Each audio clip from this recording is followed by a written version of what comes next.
Friends ನಮಸ್ಕಾರ ರೀ. ಎಲ್ಲರಿಗೂ ರಮ್ಯಾ ಮನೆ ಅಡುಗೆ ಚಾನಲ್ಗೆ ಸ್ವಾಗತ.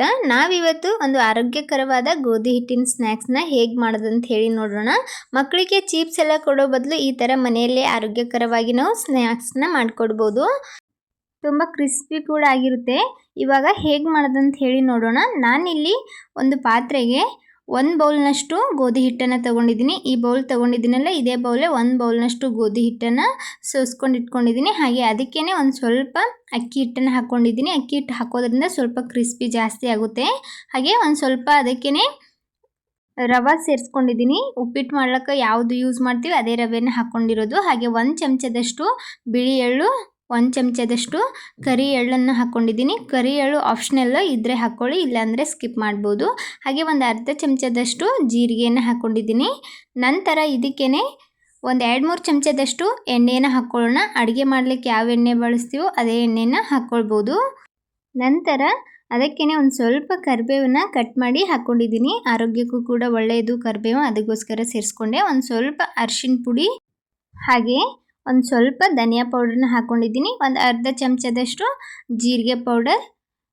ನಂತರ ಖಾರಕ್ಕೆ ಎಷ್ಟು ಬೇಕು ನೋಡಿಕೊಂಡು ಖಾರನ ಸೇರಿಸ್ಕೊಳ್ಬೋದು. ನಾನಿಲ್ಲಿ 1 ಚಮಚದಷ್ಟು ಖಾರದ ಪುಡಿನ ಹಾಕ್ಕೊಂಡಿದ್ದೀನಿ. ಖಾರ ಹೇಗೆ ಇಷ್ಟಪಡ್ತೀರೋ ಆ ಥರ ಖಾರನ ಹಾಕ್ಕೊಳ್ಳಿ. ನಂತರ ರುಚಿಗೆ ತಕ್ಕಷ್ಟು ಉಪ್ಪನ್ನು ಹಾಕ್ಕೊಂಡು ಹಾಗೆ ಒಂದು ಸ್ವಲ್ಪ ಇಂಗನ್ನು ಹಾಕ್ಕೊಂಡಿದ್ದೀನಿ. ಇವಾಗ ಇದೆಲ್ಲ ಒಮ್ಮೆ ಡ್ರೈ ಮಿಕ್ಸ್ ಮಾಡ್ಕೊಳ್ಳೋಣ. ಕೈಯಿಂದಾನೇ ಚೆನ್ನಾಗಿ ಇದನ್ನು ಮಿಕ್ಸ್ ಮಾಡ್ಕೊಳ್ಬೇಕು. ಮಸಾಲೆ ಎಲ್ಲ ಹಿಟ್ಟಿನ ಜೊತೆ ಚೆನ್ನಾಗಿ ಬೆರೆಯೋ ಹಾಗೆ ಇದನ್ನು ಮಿಕ್ಸ್ ಮಾಡ್ಕೊಳ್ಳಿ. ಈ ಥರ ಉಂಡೆ ಥರ ಮಾಡಿದರೆ ಅದು ಮುದ್ದೆ ಆಗಬೇಕು, ಆ ಥರ ಹಿಟ್ಟು ರೆಡಿ ಆಗಬೇಕು. ಇದನ್ನು ಚೆನ್ನಾಗಿ ಮಿಕ್ಸ್ ಮಾಡಿಕೊಂಡು ನಂತರ ಸ್ವಲ್ಪ ಸ್ವಲ್ಪ ನೀರು ಹಾಕ್ಕೊಂಡು ಇದನ್ನು ಕಲಿಸ್ಕೊಳ್ಳೋಣ. ಚಪಾತಿ ಹಿಟ್ಟು ಯಾವ ಥರ ಕಲಿಸ್ಕೊಳ್ತೀವೋ ಅದಕ್ಕಿಂತ ಒಂದು ಸ್ವಲ್ಪ ಗಟ್ಟಿನೇ ಇದನ್ನು ಕಲಿಸ್ಕೊಳ್ಬೇಕು. ನೋಡ್ಬೋದು, ನಾನಿಲ್ಲಿ ಈ ಥರ ಹಿಟ್ಟನ್ನು ನಾದಿ ಇಟ್ಕೊಂಡಿದ್ದೀನಿ. ತುಂಬ ತೆಳುವಾಗಿನೂ ನಾದಿಲ್ಲ, ಹಾಗೆ ತುಂಬ ಗಟ್ಟಿಯಾಗಿನೂ ನಾದಿಲ್ಲ. 1 ಗ್ಲಾಸ್ ನೀರಲ್ಲಿ ಇಷ್ಟು ನೀರನ್ನು ನಾನು ಉಳಿಸಿದ್ದೀನಿ. ಇವಾಗ ಇದನ್ನು ಮುಚ್ಚಿಬಿಟ್ಟು ಒಂದು 10-15 ನಿಮಿಷ ರೆಸ್ಟಿಗೆ ಇಟ್ಕೊಳ್ಳೋಣ. ನಾನಿಲ್ಲಿ ಹಿಟ್ಟನ್ನು ಒಂದು 10 ನಿಮಿಷ ನೆನೆಸ್ಕೊಂಡಿದ್ದೆ. ನೋಡಿ ಎಷ್ಟು ಸಾಫ್ಟಾಗಿದೆ ಹಿಟ್ಟು.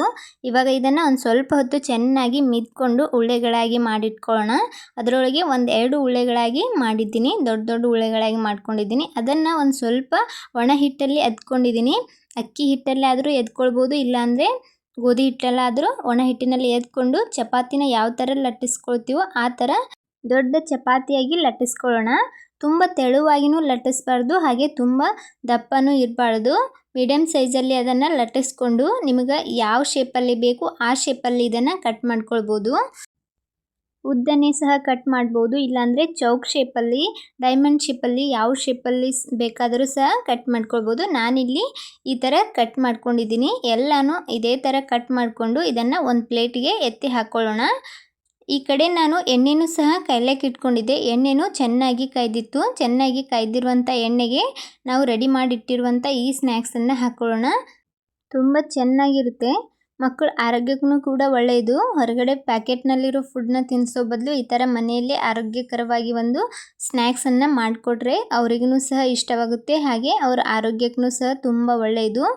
ಇದನ್ನು ಹಾಕ್ಕೊಂಡು ಸ್ವಲ್ಪ ಫ್ರೈ ಆಗಿ ಮೇಲ್ಗಡೆ ತೇಲ್ತಿರ್ತಾವಲ್ಲ, ಆ ಟೈಮ್ದಾಗ ಇದನ್ನು ಚೆನ್ನಾಗಿ ಈ ಥರ ಮಿಕ್ಸ್ ಮಾಡ್ತಾ ಎಲ್ಲ ಸೈಡಲ್ಲೂ ಚೆನ್ನಾಗಿ ಕಲರ್ ಬರೋವರೆಗೂ, ಕ್ರಿಸ್ಪಿ ಆಗೋವರೆಗೂ ಇದನ್ನು ಫ್ರೈ ಮಾಡ್ಕೊಳ್ಬೇಕು. ನೋಡ್ಬೋದು ಎಲ್ಲ ಫ್ರೈ ಆಗಿದೆ. ಇವಾಗ ಎಣ್ಣೆಯನ್ನು ಜಾನ್ಸಿ ಇದನ್ನು ತೆಕ್ಕೊಳ್ಳೋಣ.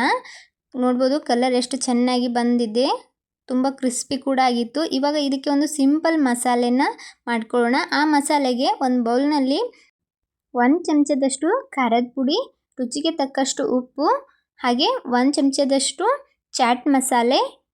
ನಂತರ ಇದಕ್ಕೇ ಒಂದು ಸ್ವಲ್ಪ ಬ್ಲ್ಯಾಕ್ ಸಾಲ್ಟನ್ನು ಹಾಕ್ಕೊಂಡಿದ್ದೀನಿ. ಇದ್ರ ಟೇಸ್ಟ್ ಕೂಡ ತುಂಬ ಚೆನ್ನಾಗಿರುತ್ತೆ. ಹಾಗೆಯೇ ಒಂದು ಸ್ವಲ್ಪ ಗರಂ ಮಸಾಲ. ಇವಾಗ ಈ ಎಲ್ಲನೂ ಚೆನ್ನಾಗಿ ಮಿಕ್ಸ್ ಮಾಡ್ಕೊಳ್ಳೋಣ. ಎಲ್ಲ ಚೆನ್ನಾಗಿ ಬೆರೆಯೋ ಹಾಗೆ ಇದನ್ನು ಮಿಕ್ಸ್ ಮಾಡ್ಕೊಳ್ಬೇಕು. ತುಂಬ ಚೆನ್ನಾಗಿರುತ್ತೆ ಈ ಮಸಾಲ. ನೋಡ್ಬೋದು ಮಸಾಲ ರೆಡಿಯಾಗಿದೆ. ನಾವೇನು ಫ್ರೈ ಮಾಡಿ ಇಟ್ಕೊಂಡಿದ್ವೋ ಅದ್ರ ಮೇಲೆ ಇದನ್ನು ಹಾಕ್ಕೊಳ್ಳೋಣ. ಸ್ವಲ್ಪ ಬೆಚ್ಚಗಿರುವಾಗಲೇ ಅದನ್ನು ಹಾಕ್ಕೊಳ್ಳಿ, ಚೆನ್ನಾಗಿ ಎಲ್ಲ ಕಡೆ ಹತ್ತುತ್ತೆ. 1-2 ಚಮಚದಷ್ಟು ನಾವು ರೆಡಿ ಮಾಡಿರುವಂಥ ಮಸಾಲನ ಹಾಕ್ಕೊಂಡು ಈ ಥರ ಅದನ್ನು ಮಾಡ್ಕೊಳ್ಳಿ. ಎಲ್ಲ ಕಡೆ ಚೆನ್ನಾಗಿ ಅದು ಹತ್ತುತ್ತೆ. ನಾನಿಲ್ಲಿ ಒಂದು ಪ್ಲೇಟಲ್ಲಿ ಎಲ್ಲನೂ ಸರ್ವ್ ಮಾಡ್ತಾ ಇದ್ದೀನಿ. ನೋಡ್ಬೋದು ಎಷ್ಟು ಚೆನ್ನಾಗಿ ಕಾಣ್ತಾ ಇದೆ ಅಂಥೇಳಿ. ರುಚಿನೂ ಕೂಡ ಅಷ್ಟೇ ಚೆನ್ನಾಗಿರುತ್ತೆ. ಈ ಥರ ಮಸಾಲ ಹಾಕ್ಕೊಂಡು ತಿಂದರೆ ಹೊರಗಡೆ ಸ್ನ್ಯಾಕ್ಸ್ ಎಲ್ಲ ಸಿಗುತ್ತಲ್ಲ ಅದೇ ಟೇಸ್ಟ್ ಕೊಡ್ತದ.